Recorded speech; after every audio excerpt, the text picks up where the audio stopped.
Shop amazing Macy's Black Friday specials right now while supplies last, like select active styles, 25% off. Update your holiday look with boots from UGG and more designers, also 25% off. Hi, it's Elise Lunan, host of Pulling the Thread. In this show, I chat with culture-defining leaders, thinkers, and experts about this rare moment that we find ourselves in and how to think about our own lives and experiences within a larger social and spiritual construct. Listen and follow Pulling the Thread with me, Elise Lunan, a podcast presentation of Cadence 13, now for free on Odyssey and wherever you get your podcasts. This hour is sponsored by McFarlane Energy, now hiring HVAC and oil burner techs as well as CDL drivers. McFarlaneEnergy.com.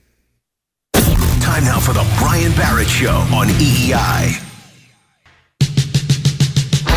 The Patriots are going to mess around and get in the Super Bowl, man. Oh. And God, don't say that. And when I said it yesterday, I said it out of disgust. Right? Yeah. It wasn't something that I analyzed and I felt really good about, and then watching and rewatching the film, saying to myself, you know what? I'm so excited that the dang Patriots are good again. I'm absolutely not. This is everything that we thought they'd be, right? We thought they'd be really good on defense. We thought they'd added some pieces in free agency to make the offense flow a little bit better for, at the time, who we thought was going to be Cam Newton. And because we said if Cam Newton could be efficient and then make some big plays here and there, this offense could be good. Well, guess what? The guy that's quarterbacking this team is actually more efficient than we've really ever seen Cam be. He gets the ball out of his hands quickly. He's accurate with the football down the field. Not far down the field, Rex, but far enough down the field to make some plays, right? And you have a defense that is now playing Bill Belichick level defense, turning the football over, pressuring the quarterback, being physical, and you have a multitude of runners.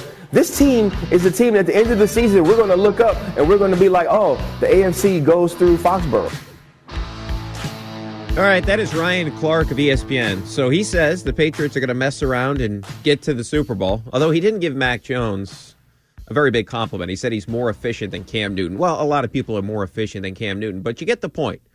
Are you buying into what Ryan Clark of ESPN is saying? And this has been out there a little bit. Are the Patriots now actually legitimate contenders? 617-779-790-37 is the number. With you until midnight. So I just want to start. If you look at the AFC, this is one of the wildest weeks I have ever seen at the NFL. You see it all the time in college football, but the Bills lost to the Jaguars. There were upsets all over the place in the NFL. And when you really handicap the AFC, you have to look at the competition to determine whether or not this Patriots team is actually equipped to make a run.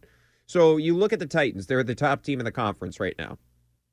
They won last week. They beat, which a lot of people deem to be the best team of the NFC, although I know they lost a game recently to the Saints, but I would still put the Buccaneers atop that conference. You tell me if I have to choose between Tom Brady and Matt Stafford, pretty damn simple, and I think most of you would agree on that.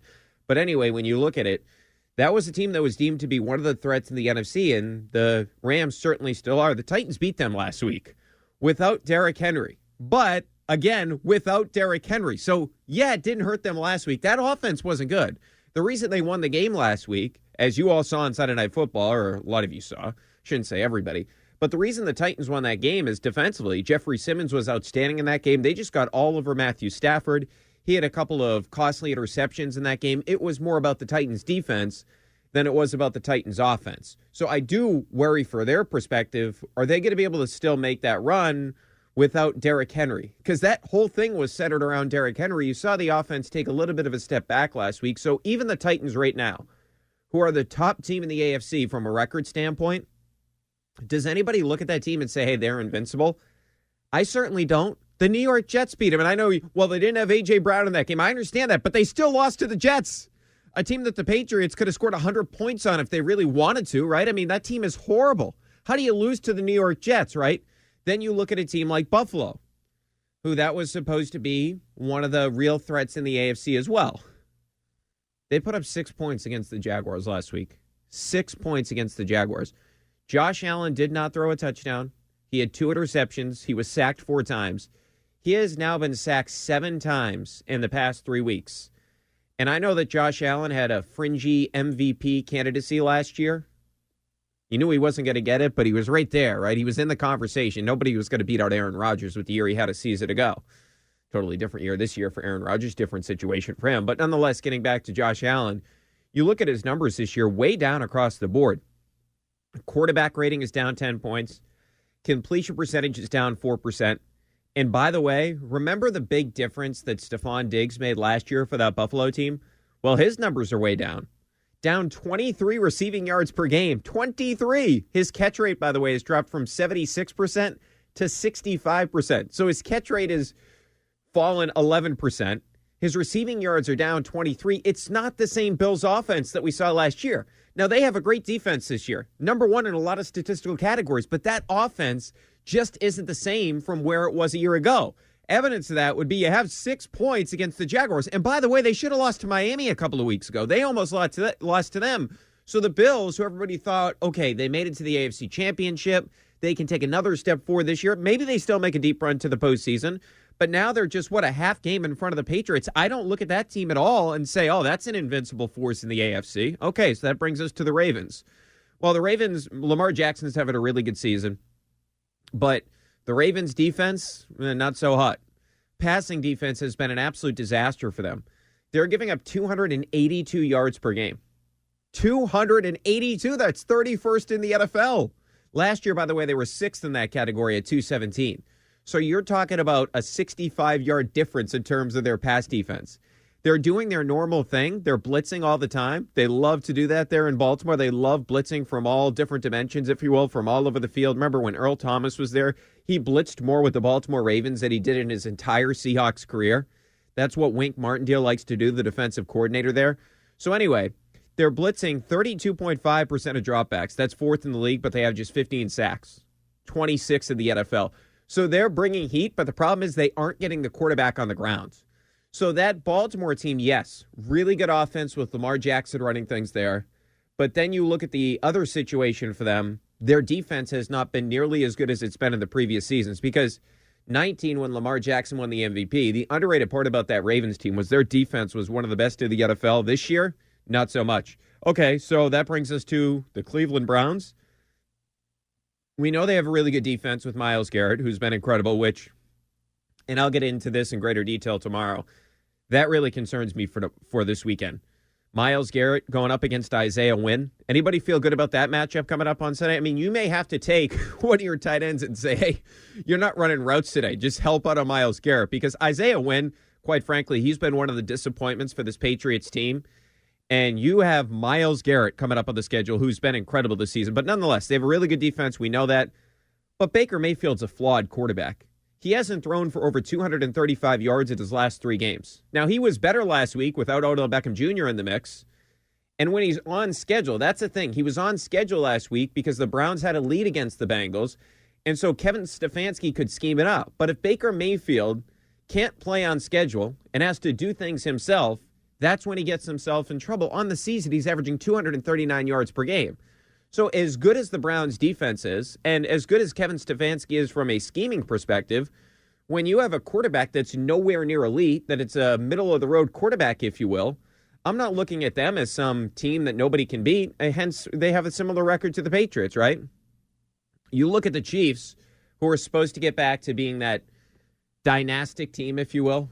Remember, they were supposed to be a dynasty. Maybe Tom Brady ruined them, just like he ruined the Seattle Seahawks. But anyway, you look at the Chiefs. This has been a story for a couple of years. Their defense is atrocious. We know that. 25.2 points per game they're giving up. That's 24th in the NFL. 316 yards a game in terms of what Pat Mahomes was throwing for last year. You know what he's throwing for this year? Still a good number, 281, but that's a 35-yard difference for Mahomes. His rating has gone from 108.2 to 95. So a 15.7% dip-off, or point dip-off, if you will, in the quarterback rating. So Mahomes has not been good this season, and here's the thing. He has 10 interceptions already. He had 6 all last season. Mahomes has not been the same guy. They're really missing that third element to the offense. Sammy Watkins was that guy for a bunch of years who he kind of goes under the radar there, but he was a really important player to them because now all the attention is on Tyreek Hill and Travis Kelce. And when it was on Travis Kelce and Tyreek Hill in the past, you had Sammy Watkins that could beat you over the top. They don't have that type of player anymore. Hardman has never been that type of guy. So that offense has really struggled. And last week, one of the questions you had was, okay, well, what if they just don't turn the ball over? Because that had been their issue all season long. Well, they didn't turn the ball over against the Packers, and they almost lost that game. If Jordan Love wasn't the quarterback and Aaron Rodgers was the quarterback, the Packers win that game easily.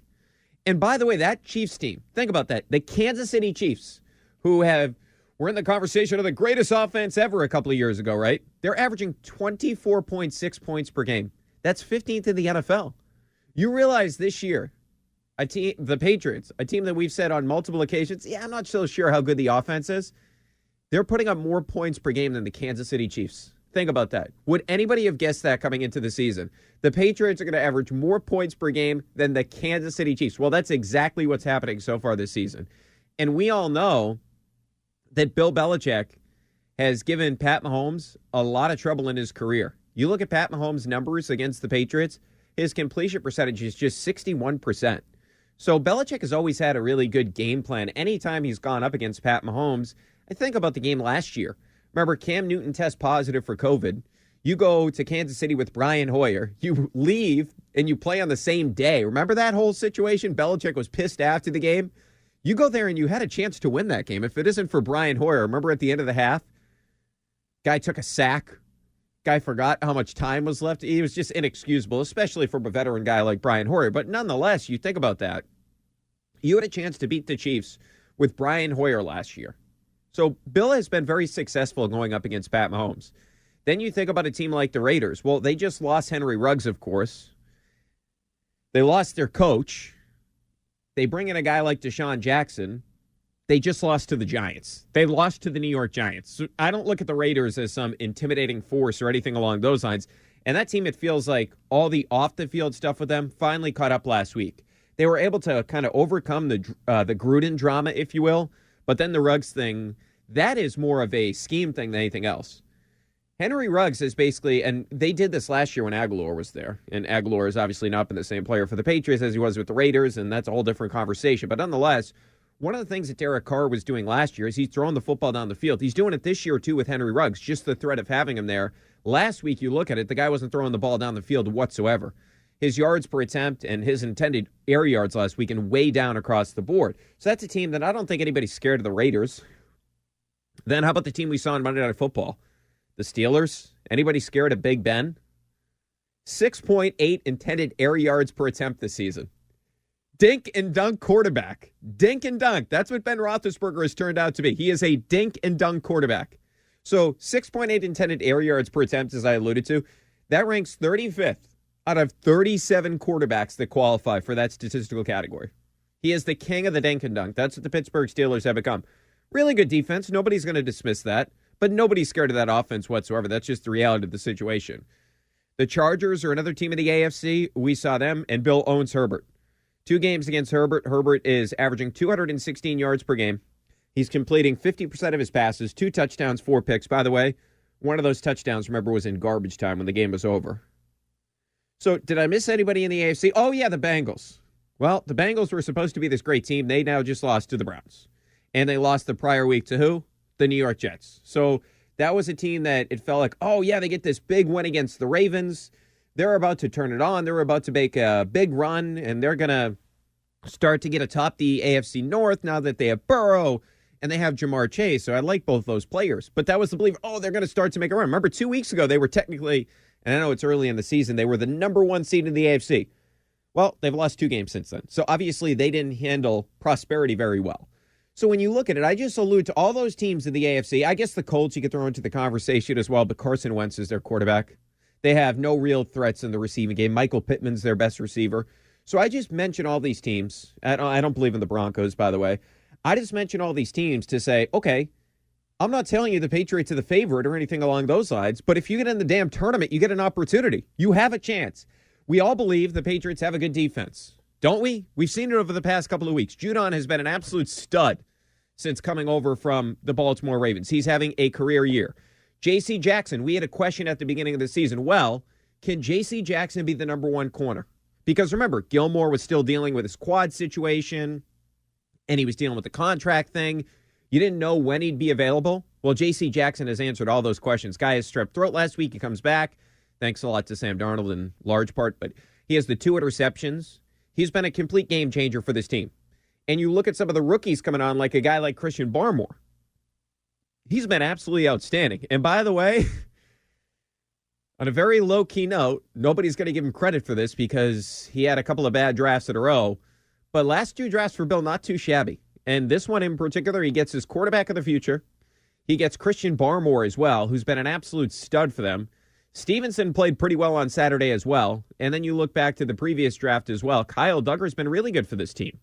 So if you look at it, Bill's last 2 drafts, he's kind of turned it around after, and I'm not defending Bill's drafts from like basically 17 through 19, or really you can go back to 16 as well. I'm not defending him in those particular drafts. I'm just pointing out the fact that his last 2 have been really good. So the point being, you feel good about the defense, and it does feel like, with the exception of Isaiah Wynn, we'll see when the hell Trent Brown is ever going to come back, it does feel like this Patriots defense is starting to come together. So that's something you can hang your hat on. Here's the question I would have, though. And you like the offensive line. You like the running backs in general, right? Here's the question I have. Well, what's missing from this team?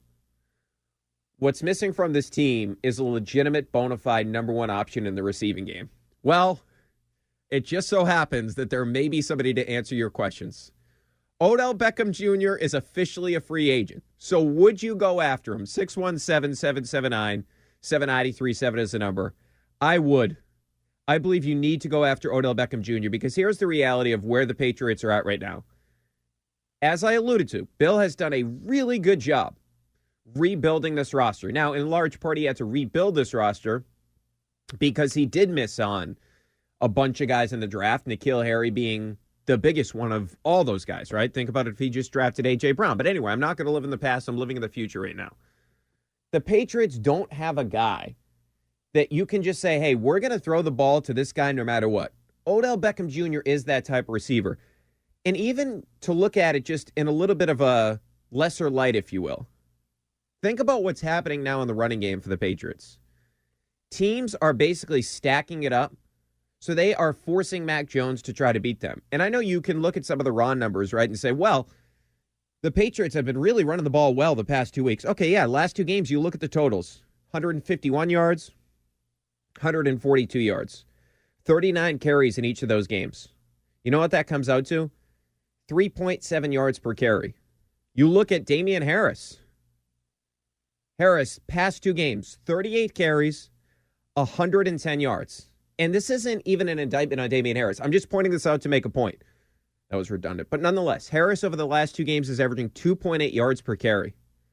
Harris, the 2 games before that, against the Cowboys and the Jets, 32 carries for 207 yards. You know what that comes out to? 6.4 yards per carry. The Patriots on the season, 24th in the NFL in yards per carry at 3.9. So the reason I bring that up is we are now seeing a trend. I pointed it out last week, but we saw it again on Sunday.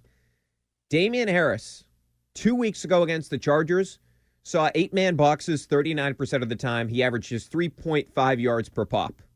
You know what happened this week against a team like the Carolina Panthers? He saw 8-man boxes, 8-man plus boxes, I should say, 40% of the time. So just around that same number that he saw the prior week. You know what he did on Sunday? 15 carries for 30 yards. Very simple to do the math on that one. 2 yards per pop. You look at week 6 against the Cowboys. A relatively high number, but nowhere close to 40%. He saw 8-man boxes 27% of the time, so a 13% difference from last week. 18 rushes for 101 yards, 5.6 yards per pop. Week 7 against the Jets, 8-man boxes 21% of the time, so way down. 19% from where he was at last week. 14 carries for 106 yards. Pretty damn simple to do the math on that. 7.6 yards per carry. Now, Bolden and Stevenson were efficient in this game, and Bolden didn't qualify because he didn't have enough rushes. But if you look at Stevenson, he only saw 8-man boxes 20% of the time. So he wasn't getting the same attention that, say, a Damian Harris was when he was in the game. So the reason I point out that trend is this is something that's going to continue against the Patriots until Mac Jones and the passing game. And this isn't even me making this as an indictment on Mac Jones. I'm just telling you, there's not any respect across the NFL right now for the Patriots in the passing game. That's just the reality of it. Look at what the Chargers did. They have given teams a blueprint. Now, the Chargers didn't win the game, but they certainly slowed down Mac Jones in the passing offense. They did nothing in that game. And look at what Carolina did. Pretty much the same thing last week. Now, Carolina's got a really good defense to begin with, but they had the same plan that the Chargers had. They watched the film and they said, okay, they can't beat us in the passing game. And the reality is, now Mac Jones had a couple of nice passes in the game. I'm not disputing that whatsoever. I thought the pass he made to Hunter Henry was great in terms of the touchdown, right? But overall, Did the Patriots have any sort of efficiency, any sort of rhythm in the passing game? No. And the running game, by the way, wasn't efficient either. If you weren't playing Sam Darnold last week, you could have been in some serious trouble in terms of winning that football game. So the reason I bring that up is, you know how you get rid of those 8-man boxes? You know how you get rid of that? Is you go out there and you get a wide receiver that's on the market. I know his numbers are down, but the quarterback and him never really were on the same page whatsoever. So I would be doing everything I can if I'm Bill Belichick and company to recruit Odell Beckham Jr. Because Odell Beckham Jr. still, A, is going to have the respect of the opposition.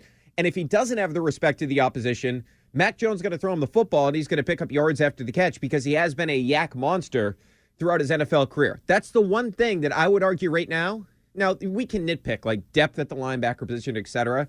And the left tackle right now, Isaiah Wynn, is not playing particularly well. There's other things we can nitpick on. But if there's one glaring need, if there's one glaring hole for this Patriots team right now, it's a legitimate number one option. And maybe Bill thought that was going to be Jonnu Smith. You just haven't seen the consistency with the guy. Hunter Henry's a solid player. And that's who I believed he was when he came over. I never thought he was going to be this incredible difference maker. I thought he'd be a really good tight end for you, and that's what he is. But he's not a number one option. It's not like when the Patriots had Rob Gronkowski and you're game planning for Hunter Henry. You're not game planning for Hunter Henry. Aguilar's been a massive disappointment. Jacoby Myers, sorry, nobody's game planning for him. Same thing can be said about a guy like Kendrick Bourne, and we all know the situation with N'Keal Harry, who wasn't even on the field last week. So the reality is, in order to have some respect in your passing game from the defense, you need a legitimate number one guy. There's no other way to get a legitimate number one guy right now than going off after Odell Beckham Jr. And Bill Belichick, I would imagine, has to be incredibly motivated to try to get Odell Beckham Jr. because of the fact that, oh yeah, his ex-quarterback just won the Super Bowl last year. You spent all this money in free agency. You look at it now, you're sitting here, you're above 500 for the first time all season long. This opportunity to get a guy like Odell Beckham Jr., it rarely comes in the NFL at this time of the season. Rarely do you have the opportunity to do it. And then what's your situation going into next season? You're still going to have to try to find that type of player. So you might as well have a trial run with Odell Beckham Jr., see if it works, and if it does work, okay. Maybe you have your biggest problem going into next offseason solved if Odell Beckham Jr. works out this year. All right, a lot more to get into. Would you go after Odell Beckham Jr. if you're a Bill Belichick? He's officially a free agent. 617-779-7937 is the number. And I'm not concerned about Mac Jones, but I'm concerned about this offense for one other reason. I'll tell you why next year on WEI. Shop amazing Macy's Black Friday specials right now while supplies last. Like coats to keep you warm all season long, 60 to 70% off. Snuggle up with fun pajama sets for the whole family, now only $19.99 and under. Then prep for holiday feasts with cookware sets for only $29.99. Plus, buy online and get contact-free curbside pickup or pick up in store today. Details at Macys.com/pickup. Savings off sale and clearance prices. Exclusions apply. Macy's stores are closed Thanksgiving Day. Man, there are a lot of podcasts out there. Definitely. I mean, there's 3 million shows, 50 million episodes, and more every day. I mean, who has the time to figure out which ones are the best podcasts? We do. That's who. What's up, guys? I am Alicia Renee. And I'm Dax Holt. And we are your hosts of Pod Sauce, a podcast discovery show. Look at us as your podcast concierge. We do all the work for you. We listen to the shows, review them, pick the best episodes, and interview the hosts. Pod Sauce. Let us help you find your next binge. Tell them where to go, Dax. Go to podsauce.com. You've served your country, you're completing your military duty and transitioning back to civilian life, and you've got questions. ConnectingVets.com is waiting to help navigate your return. Find out how to use your GI Bill for education, certifications for today's job market, transitional jobs, and more. ConnectingVets.com even helps the children and family of service members. You served your country with honor, and you deserve the benefits that come with service. Find job and education resources and much more at ConnectingVets.com. Hey, I'm Peter Bukowski, host of the Locked On Today podcast. Trying to stay on top of every big story in sports is a full-time job. I know, because it is my full-time job, but it's not yours. That's why we have a network of local experts ready to give you the inside scoop on everything you truly need to know in the sports world, and we do it every day to make sure you're always caught up on the latest and greatest in sports. Listen to the Locked On Today podcast every day on the Odyssey app or wherever you get podcasts. We're right back to what you want to hear. More of Brian Barrett on EEI. I'm just curious how much you would watch a guy like Odell Beckham, when you weren't in this league, and your thoughts on him as a player, and would you like to see the New England Patriots add him to this wide receiving corps? Yeah, I think Odell is a great player. Like you said, I definitely watched him growing up and stuff, and obviously that's not my decision, but we're open to, have whoever that wants to come here and help us win. So you'll have to ask people with higher knowledge than me on that one, but, we're not opposed to it at all. So. All right, that's your quarterback, Mac Jones, on with Lou and Christian yesterday. By the way, you should listen to Mac Jones with those guys every week. Bill, of course, with the morning show. Mac's coming out of his shell a little bit. I give Christian and Lou a lot of credit. They're getting him to come out of his shell a little bit. At first, he's very programmed, Patriot programs, and of course, he spent time at Alabama as well. You do forget how young he is, right? He said he grew up watching Odell Beckham Jr. Odell Beckham Jr. is 29. You forget that Mac is so young. But anyway, if you were Bill Belichick and company, Mac Jones is in. Would you go after Odell Beckham Jr.? 617-779-7937, the number. Here's another reason to go after Odell Beckham Jr. You know who the Patriots' leading receiver is this year? Jacoby Myers. He's averaging 48.2 yards per game. He ranks 59th in the NFL in receiving yards per game. It's another reason. You don't have a legitimate bona fide number one receiver, and you can make a convincing argument that you don't have a number two receiver. So why don't you help Mac and go get him a weapon? 617-779-7937, the number. Let's get to Mick. He's in Northampton. Hey, Mick. Hey, it's Nick. What's up, Brian? Sorry, Nick. I love listening to you. Appreciate it, man. Hey, just wondering, catching up right now. I'm wondering if we're going after him. Why don't we just put in a claim for him and just pick him up right off rate?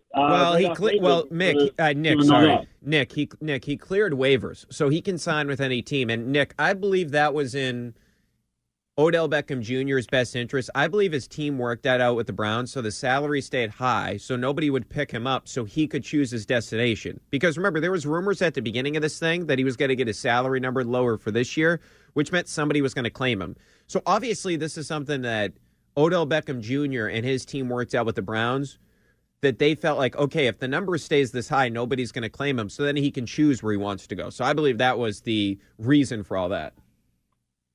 Got it. That makes sense. Didn't hear all that part, but that kind of clears it up. So, yeah, now we just got to put the pitch and get them before Seattle, Kansas City, or Buffalo grabs them. Yeah. I don't think Buffalo will be, Nick, but I think that Kansas City's going to be, and I appreciate the phone call. His line's open at 617-779-7937, the number. Seattle was the team that Mike Florio floated out the other night that he wanted to go to. Then there was reporting today that it may be the Green Bay Packers. And then there's been some reporting that maybe Odell Beckham Jr. is interested in the Patriots. Now, apparently Evan Lazar had this report that part of his thought process about the Patriots is he does want to play for Bill, but the decision is, do you want to play for Bill Belichick or do you want to play with an established quarterback like a Pat Mahomes, like a Russell Wilson, or like an Aaron Rodgers? Now, here's the one thing I will say as it pertains to that. He comes here, he's the number one guy. He goes to Kansas City. What is he? The third option? He fills in for where Sammy Watkins left off because he's not passing Tyreek Hill or Travis Kelce on the food chain. He goes to Green Bay. He's not passing Devontae Adams on the food chain. He's number two there. He goes to Seattle. He's not passing DK Metcalf on the food chain. He's number two there, and they have Tyler Lockett as well, of course, a really good player. He comes to the New England Patriots, and he is by far the number one option on this team. Heck, he may be the number one and the number two option because the Patriots don't exactly have weapons. I know they're better than they were a year ago, but they don't exactly have a lot of weapons here that Mac Jones has the capability of throwing the football to. That's why I look at Mac's numbers, and I don't even look at Mac and say you can get a fair evaluation of the player right now because of the guys that are playing around him. So bringing in Odell Beckham Jr. would give Mac Jones that legitimate number one option. Here's the other thing I would say. I've heard some of the pushback is, oh, well, Odell Beckham Jr. didn't get along with Eli. Oh, he didn't get along with Baker Mayfield. Okay, I understand that there's issues that come with him off the field, but here's the reality. What if it works? Because remember, when he was playing with Eli, his final season there, he's still averaging 85 yards a game. Yeah, and an issue with Eli Manning, he's still averaging 85 yards per game. He comes to the Patriots. They are desperate for his type of talent. He's going to get the football. There's nothing holding him back from getting the damn football. And by the way, one of the issues with Baker Mayfield is he can't throw a slant. He's not an anticipatory thrower. And the other thing, when you look at Baker Mayfield, he's not good throwing the ball in the middle of the field. He's never been good at that whatsoever, whether it's he's not good at reading defenses, whether it's he's diminutive in terms of his stature, whatever it is, he's never been good. And he does not throw Odell Beckham Jr.'s best route, which is a slant. Mac Jones can do that. And Mac Jones is desperate right now for somebody that can uncover and get open quickly because he doesn't have any of those type of guys on his team.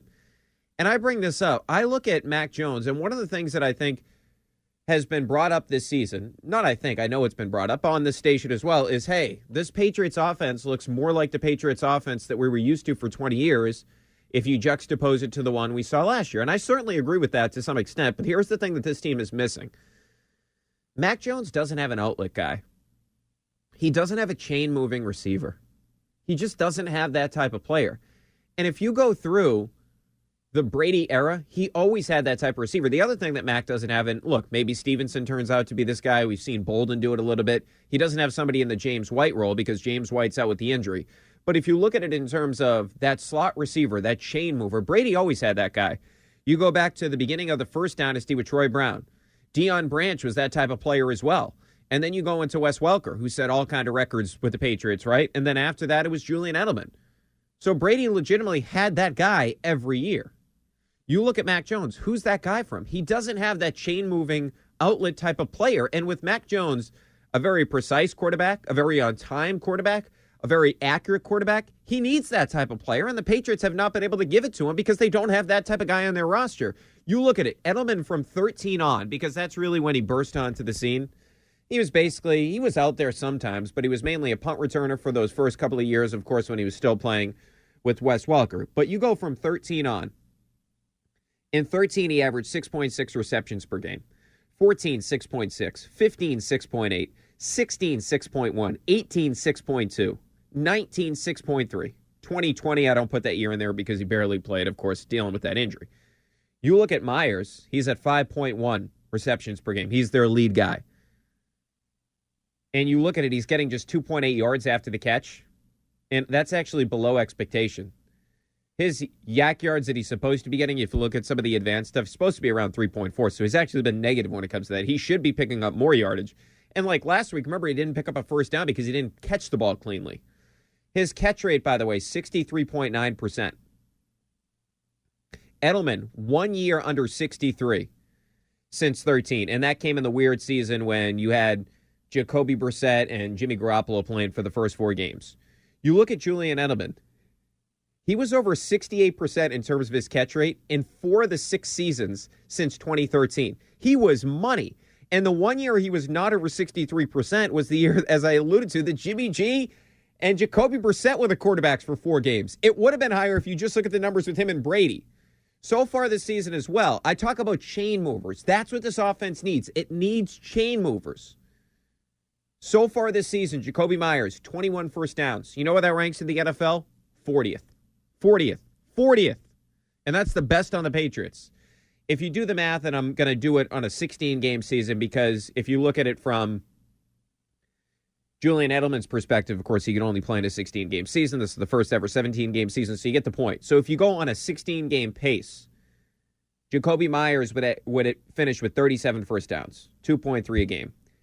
Edelman in 19, when he was banged up with a shoulder injury, and of course we would find out he's dealing with bone-on-bone in his knee, he had 54 first downs. That was 12th in the NFL, 3.3 per game. By the way, in 18, he missed a bunch of games, or he missed 4 games, I should say. He finished with 63 first downs in only 12 games, 5.2 per game. That's how good Edelman was in terms of moving the chains. So I just look at the fact that the Patriots need that type of guy that can move the chains. And I'm not telling you Odell Beckham Jr. is like a Julian Edelman clone. He's different than that. He's an explosive number 1 receiver. But he can move the chains as well. The Patriots don't have that type of player in the offense. And let's say they whiff on Odell Beckham Jr. This should be a priority in the offseason.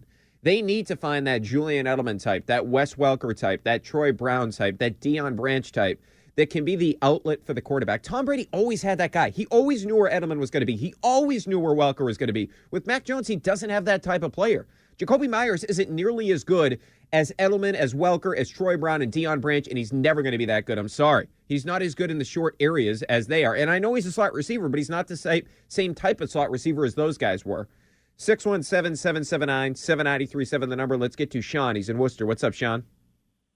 Hey, what's up, Brian? Not much. Hey, I was just saying about 3 or 4 years ago when Brady was still here, the Patriots were interested in trying to get Odell Beckham to come and be with Brady, but it never worked out. And the other thing I would just wanted to say was the interception by Jamie Collins the other day. How many times has that happened as fast as the quarterbacks throw the ball and, being a linebacker? Yeah, that was an incredible play, Sean. And Belichick said after the game, that's one of the best plays he's ever seen. Yeah, I couldn't believe it. I remember the guy from Green Bay that, that Favre used to throw to. What's his name, Donald Driver, and he showed his hands with his broken fingers because Brett Favre threw the ball so hard. Oh yeah, and for Jimmy Collins to make that play, I think that was incredible. Yeah. By the way, Sean, appreciate the phone call. Brett Favre's going to be on the station tomorrow for 4A's 25 for 25, so you're going to want to tune in to that one. And to his point about Odell Beckham Jr. wanting to be here with Brady, he wanted to be here, but the problem is Brady's not here anymore. I understand that, but he did still love Belichick. Like, he wants to play for Belichick. The question for Odell Beckham Jr. is going to be, do you put enough faith in that quarterback, in Mac Jones?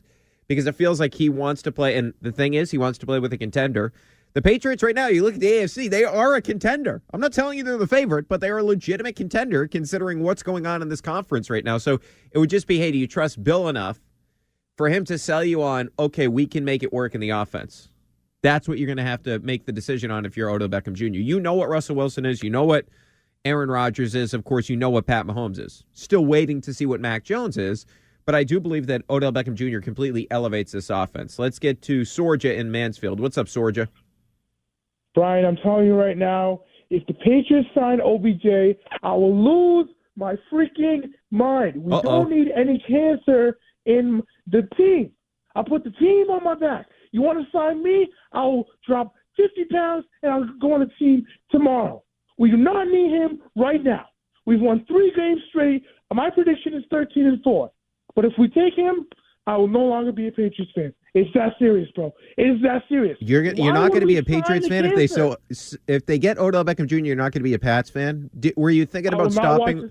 What about when they signed Antonio Brown? Game the rest of the season. I guarantee you, Brian. I'll call you next. What is it? What is today? Tuesday. If you're on next Tuesday, I will. I'm serious. I'm dead serious. I do not want that dead weight on this team. He's a joke for he doesn't belong in the league. Hold on, Sorja, can I ask you a question? Hold on, Sorja. He made one catch. Yeah. He averaged 114 yards per game when he was a rookie, so he made more than one catch. But Sorja, let me ask you this. Let me ask you this. Hold on. Let me ask you, Sorja. Let me ask you a question. When the Patriots signed Antonio Brown, were you pissed? Antonio has some time left in the tank. This guy's on empty. Why don't people see it? He is on empty, man. He made one catch 5 years ago, and it went to his head. This guy's throwing $20,000 at a college football game. Bro, I'm telling you, Brian, he's finished in my book. Finished, and I do not want him on my team. All right, fair enough, Sorja. Hey, I appreciate your call. I mean, that's kind of crazy. You're going to give up your fandom because Odell Beckham Jr. is part of the equation. This is what I don't understand with Patriots fans that are anti-Odell Beckham Jr. It's all the stuff about the locker room issues, right? Well, if Bill Belichick brings him in, you don't trust that Bill Belichick's going to make it work with the player? Because he's going to have to come to an agreement with Odell Beckham Jr. on a contract, first of all, on a role, secondly. You don't believe that Bill Belichick has the ability to make it work with Odell Beckham Jr.? How many guys have been that big of an issue for this Patriots locker room? Randy Moss worked out for a year and a half, and then you had to get rid of him. But he worked out for the first couple of years, and he would have had a great season in 08 if Brady, of course, didn't go down with the injury. Chad Ochocinco is not an issue in the locker room. He was just done from a skill standpoint, right? And maybe they underestimated his intelligence as a football player because he, never picked up the offense. Antonio Brown, I mean, that's a totally different situation. I mean, you didn't really have a choice if you were Robert Kraft and company to cut bait with that guy after he was threatening a woman, via DMs on Twitter after everything that transpired with his situation. If he's a problem, you get rid of him. I don't understand the big risk here. What's the big risk? The quarterback has not played well over the past couple of weeks. That's just the reality of it. He hasn't. You don't have a lot of receivers. What's the risk? Is he going to take balls away from Jacoby Myers and Kendrick Bourne and they're going to be pissed? Sorry, you're not number one receivers. If any of those guys proved that they were number one receivers already this year, you know what would be happening? We wouldn't be having this conversation. And if you really believe that bringing Odell Beckham Jr. in is going to affect Mac Jones in a negative way, then you don't believe in the quarterback enough. That's the reality of it. You don't think Mac Jones is tough enough to handle this situation?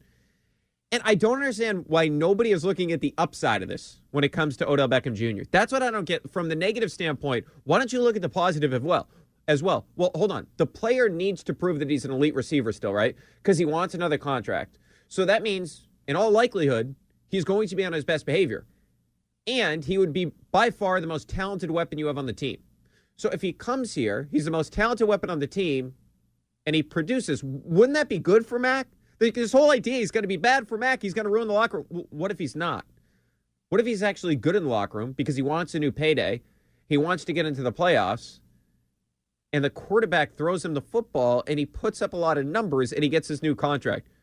Couldn't you look at it in a positive way as well? All right, 617-779-7937 is the number. Brian Barrett with you up until midnight. A lot more to get into in terms of the Odell Beckham situation. Do you want Odell Beckham Jr. as a member of the Patriots? Should Bill Belichick go after him? That's on the table at 617-779-7937. I got a lot of Red Sox to get into as well because we've heard a lot of big names connected to the Sox, but there's one thing that Chaim Bloom definitely needs to address this offseason. We'll get into that in a little bit as well, right here on WEI.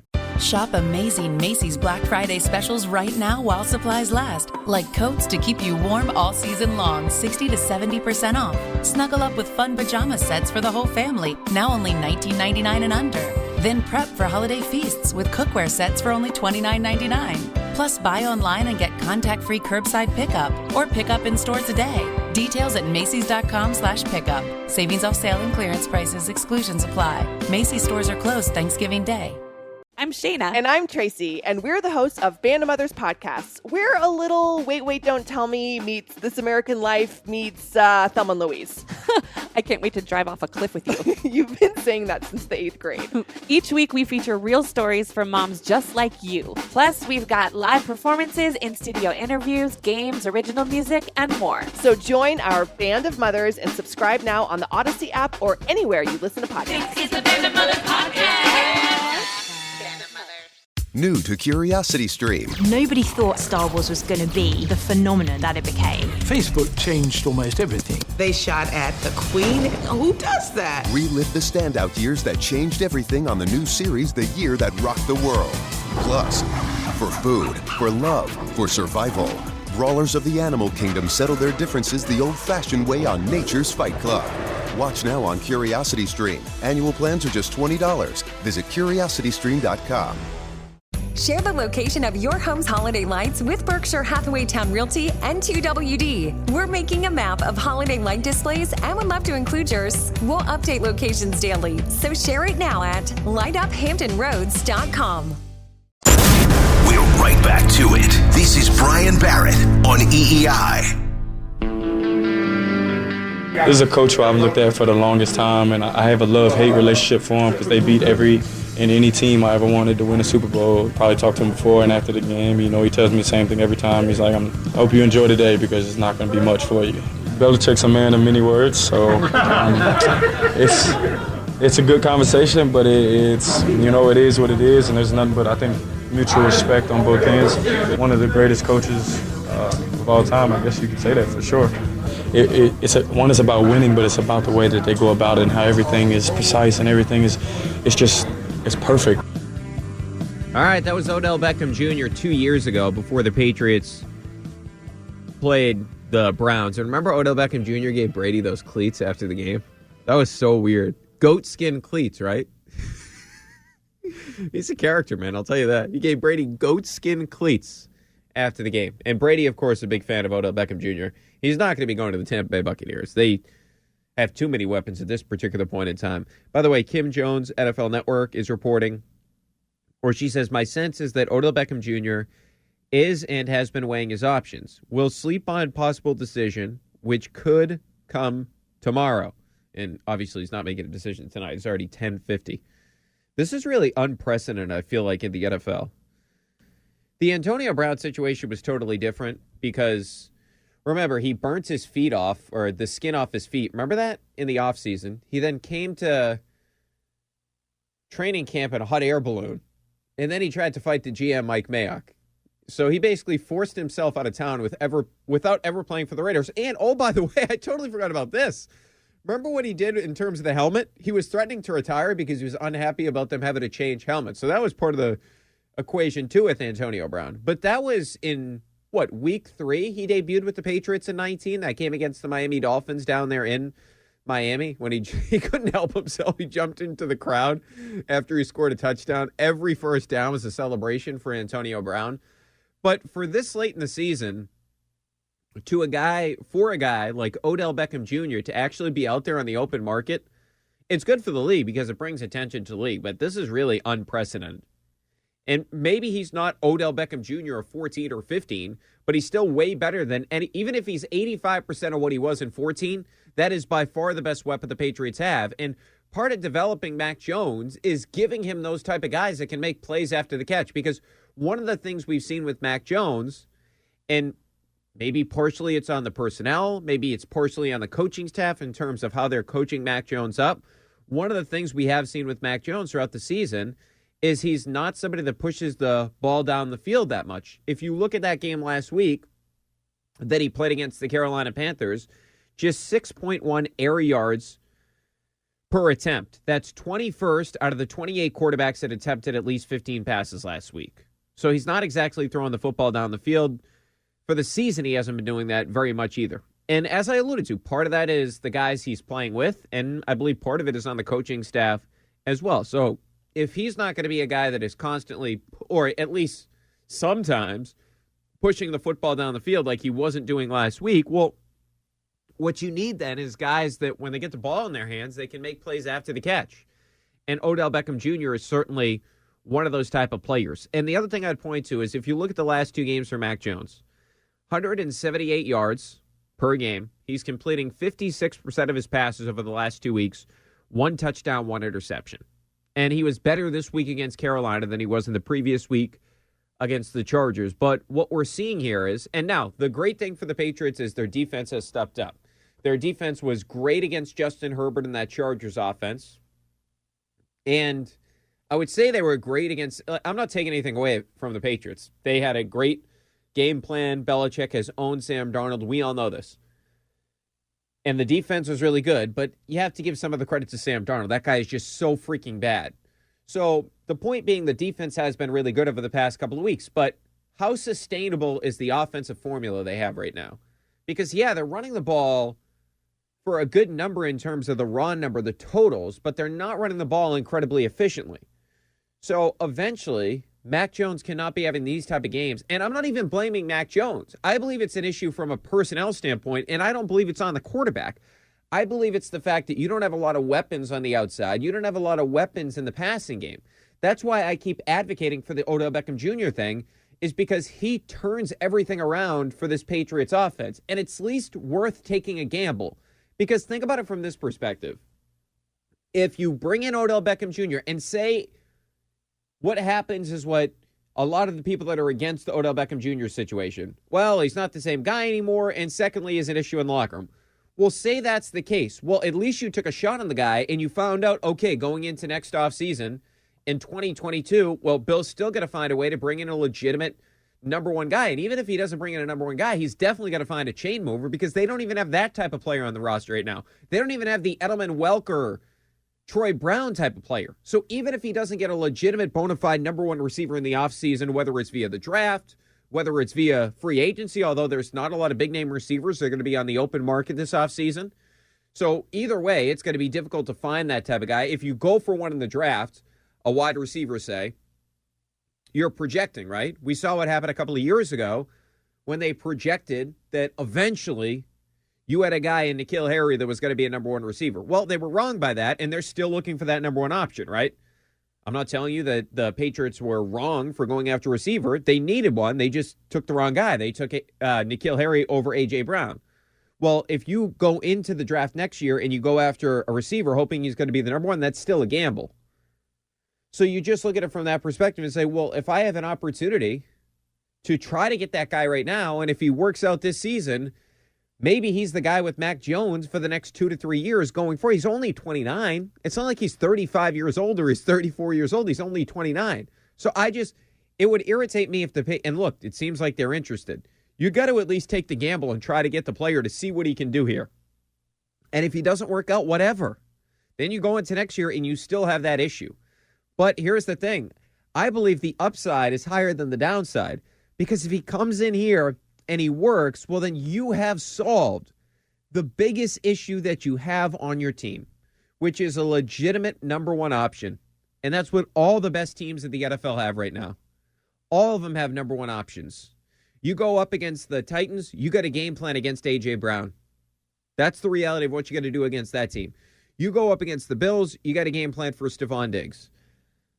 The Buccaneers, you got a game plan for about like 78 guys on the roster, right? You got a plan for Chris Godwin. You got a plan for Mike Evans, and to a lesser extent, Rob Gronkowski, Antonio Brown, etc. You get a game plan for those guys. But the Patriots, you don't have to game plan for anyone. That's why it's very easy right now for these teams to dare Mac Jones in the passing game to beat you, because they can't. We saw it over the past couple of weeks. They didn't win those games because of the passing game. They won those games because the defense was great in both of them. Belichick exposed Justin Herbert, and last week Sam Darnold. Well, Belichick exposed Sam Darnold, but Sam Darnold also kind of exposed himself by just being one of the worst quarterbacks we've seen come out of the draft in recent history. That guy is god-awful. I can't believe Carolina did that, by the way. They gave up a second-round draft pick and 2 other picks to pick up Sam Darnold. They had the 8th pick. They could have drafted Mac Jones or Justin Fields. They went with Sam Darnold, a proven loser in New York. He's making the same mistakes he made then, even with a guy like Joe Brady, who's a really good offensive coordinator. So it wasn't just Adam Gase. It was Sam Darnold sucks. All right, a lot more to get into. 617-779-7937 is the number. Brian Barrett with you up until midnight. A lot more to get into. I do want to get to this, though. We've heard a lot of big names connected to the Red Sox. There was one thing that Chaim Bloom definitely has to do in the offseason. We'll get to that next here on WEI. Love It or Leave It is an insanely funny, wildly popular, critically beloved, extremely handsome podcast hosted by former Obama speechwriter John Lovett on Crooked Media. Each week, Lovett, that's me, is joined by comedians, journalists, activists, elected officials, and more to break down the latest news with humor, analysis, and light optimism wherever applicable. New episodes drop every Saturday morning. Listen on Odyssey, Apple Podcasts, or wherever you listen. Shop amazing Macy's Black Friday specials right now while supplies last. Like coats to keep you warm all season long, 60 to 70% off. Snuggle up with fun pajama sets for the whole family, now only $19.99 and under. Then prep for holiday feasts with cookware sets for only $29.99. Plus, buy online and get contact-free curbside pickup or pick up in store today. Details at Macys.com/pickup. Savings off sale and clearance prices. Exclusions apply. Macy's stores are closed Thanksgiving Day. New to CuriosityStream. Nobody thought Star Wars was going to be the phenomenon that it became. Facebook changed almost everything. They shot at the Queen. Who does that? Relive the standout years that changed everything on the new series The Year That Rocked the World. Plus, for food, for love, for survival, brawlers of the animal kingdom settle their differences the old-fashioned way on Nature's Fight Club. Watch now on CuriosityStream. Annual plans are just $20. Visit CuriosityStream.com.